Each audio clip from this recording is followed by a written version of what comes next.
आज के समारोह के मुख्य आकर्षण श्रीमान भूषण केसर जी, जम्मू के पहले आर्ट स्टूडियो के फाउंडर तथा देश के मूर्धन्य पेंटर श्रीमान भूषण केसर जी को मैं उनके स्टूडियो केसर आर्ट सर्किल के 50 वर्ष पूरे होने की बहुत बहुत बधाई देना चाहता हूँ। उनके स्टूडियो के स्वर्ण जयंती समारोह के अवसर पर आयोजित की गई इस कला प्रदर्शनी को मैं उनके जीवन का एक अत्यंत महत्वपूर्ण पड़ाव मानता हूँ, जो व्यक्तिगत रूप से सिर्फ उनके लिए नहीं बल्कि कला प्रेमियों के लिए भी एक बड़ा उत्सव, आत्मचिंतन और नई शुरुआत के प्रारंभ का महत्वपूर्ण दिन साबित हो सकता है।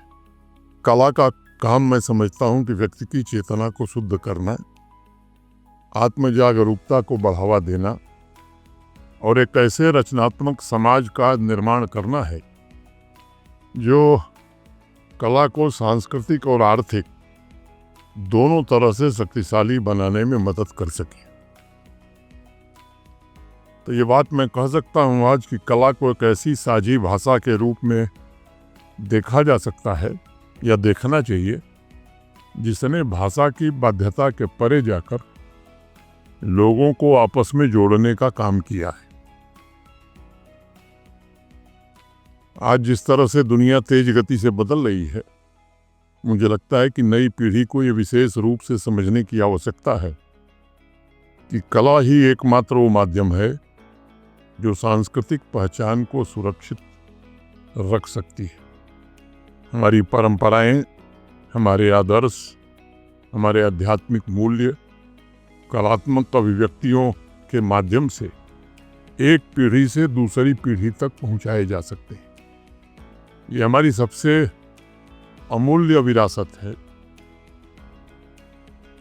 और जो वर्तमान पीढ़ी को अपनी जड़ों से जोड़ने में सबसे ज़्यादा महत्वपूर्ण भूमिका का निर्वहन कर सकती है। चाहे पेंटिंग हो, मूर्तिकला हो, दोनों ये सुनिश्चित करती हैं कि हम अपनी जड़ों से जुड़कर तरक्की की राह पर कैसे आगे बढ़ सकते हैं। और इसलिए जब पूरे देश में एक विषय बहुत चर्चित है विकसित भारत, तो मुझे लगता है कि विकसित भारत के लक्ष्य को प्राप्त करने की आगे की जो 21 साल की यात्रा होगी, उसमें कला को समाज के दर्पण और मार्गदर्शक दोनों के रूप में देखने की जरूरत है।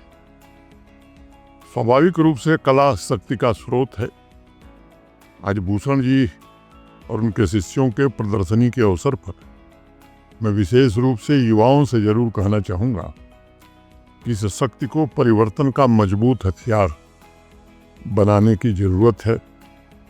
शिक्षा और समग्र विकास में कला की विभिन्न विधाओं से जुड़ी रचनात्मक गतिविधियाँ, आपकी कल्पनाशीलता, इमेजिनेशन, आपकी क्यूरियोसिटी और प्रॉब्लम सॉल्विंग स्किल्स, इन तीनों को बढ़ावा देती है।